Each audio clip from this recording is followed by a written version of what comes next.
എന്തേ ഇമാം നബവി തങ്ങൾ അത്ര വലിയ ഉന്നതിയിലെത്തിയതെന്നറിയോ? ഞാൻ ഓർത്തു പോകുന്നു, നവാ എന്ന് പറയുന്ന സ്ഥലം, ആ സ്ഥലത്ത് ഒരു ഉമ്മയുണ്ടായിരുന്നു.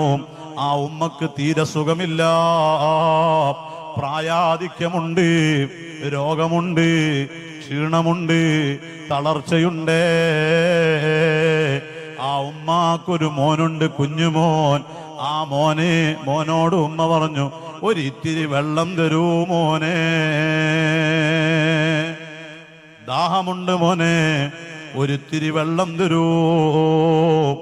ആ മോന് പോയി വിറക് ശേഖരിച്ചു, അടുപ്പ് തീ കത്തിച്ചു, പാത്രം വെച്ചു, വെള്ളം വെച്ചു. കാരണം രോഗിയാണല്ലോ ഉമ്മ. വെള്ളം ചൂടാക്കിക്കൊണ്ട് അതേ ഉമ്മയുടെ അരികിലേക്ക് വെള്ളപ്പാത്രവുമായി വരികയാണ്.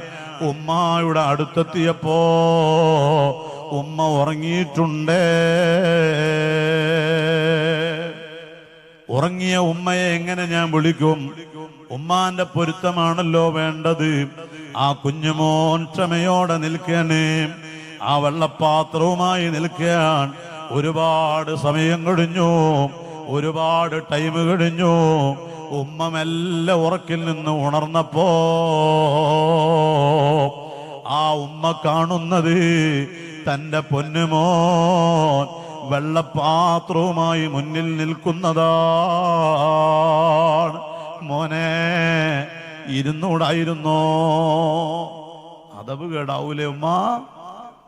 മോനെ, ആ വെള്ളപ്പാത്രം ഇവിടെ വെച്ചുടായിരുന്നു, നിനക്ക് കയ്യിൽ പിടിച്ചു നിൽക്കല്ലേ?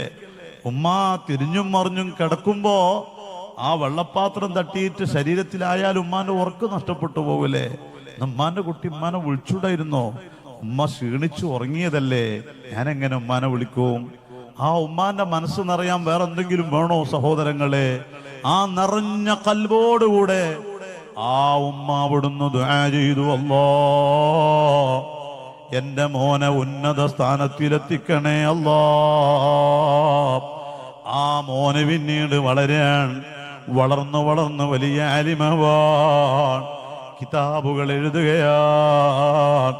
പിൽക്കാലത്ത് അറിയപ്പെടുന്ന ഇമാമുൻ നബവി